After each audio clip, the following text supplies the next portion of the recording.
ఏకైకమక్షరం ప్రోక్తం మహాపాతక నాశనం అని వాల్మీకి భగవానుడు అందించినటువంటి రామాయణం గొప్పదనాన్ని పెద్దలు కీర్తించారు.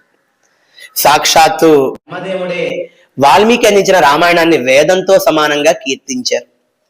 ప్రతిరోజు వాల్మీకి రామాయణంలో కొన్ని సర్గలు పారాయణ చేస్తే మన జీవితం తరించబడుతుంది. అది చేత కాకపోతే కొన్ని శ్లోకాలు, అది రాకపోతే ఒక శ్లోకం, అది కూడా చెప్పలేకపోతే ఒక్క అక్షరం పలికిన వాల్మీకి రామాయణంలో మనకు ఉండేటువంటి సమస్త పాపాలు తొలగి రామానుగ్రహం కలుగుతుందని మన పెద్దల యొక్క వచనం.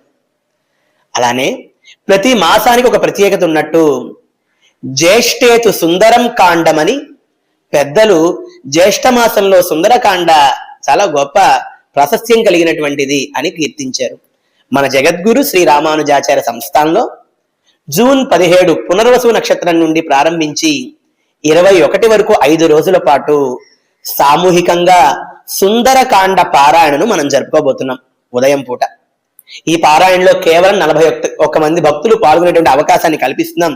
వాల్మీకి రామాయణంలో ఉండేటువంటి సుందరకాండ, ఈ సుందరకాండ పారాయణం ద్వారా మనకి కావాల్సినటువంటి కోరికలన్నీ నెరవేరుతాయి. వివాహార్థులకు వివాహం, సంతానార్థులకు సంతానం, ఆరోగ్యం కావాల్సిన ఆరోగ్యం, గ్రహ పీడ శాంతి, శత్రు నివారణ, ఒకటేమిటి మనకు ఉండేటువంటి ధర్మబద్ధమైనటువంటి కోరికలన్నీ తీర్చగలిగినటువంటి ఏకైక పారాయణ ఏమన్నా ఉందంటే శ్రీమద్ రామాయణం. అది చేయలేని పక్షంలో సుందరకాండ పారాయణ కూడా అంతటి గొప్ప ఫలితాన్ని ఇస్తుందని మన పెద్దవాళ్ళు తెలియచేశారు. రామ కథ, సీత కథ, ఆచార్యుడైనటువంటి హనుమత్ కథ, ఇలా అన్నిటి సమ్మేళితం కనుక ఈ సుందరకాండ పారాయణ చాలా ప్రత్యేకమైనటువంటిది. మన సంస్థానంలో జూన్ లో మనం జరుపుకోబోతున్నాం నిజ జ్యేష్ఠ మాసంలో.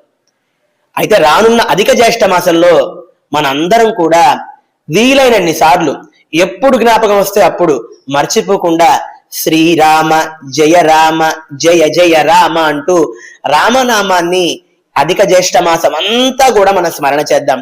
నిజ జ్యేష్ఠలో పునర్వసు నక్షత్రం నుండి 5 రోజుల పాటు కలిసి సుందరకాండ పారాయణ చేసి శ్రీరామ రక్ష, సర్వ జగద్రక్షగా మనం లోకంలో శ్రీరామ రక్ష ఉండాలని ప్రార్థిద్దాం.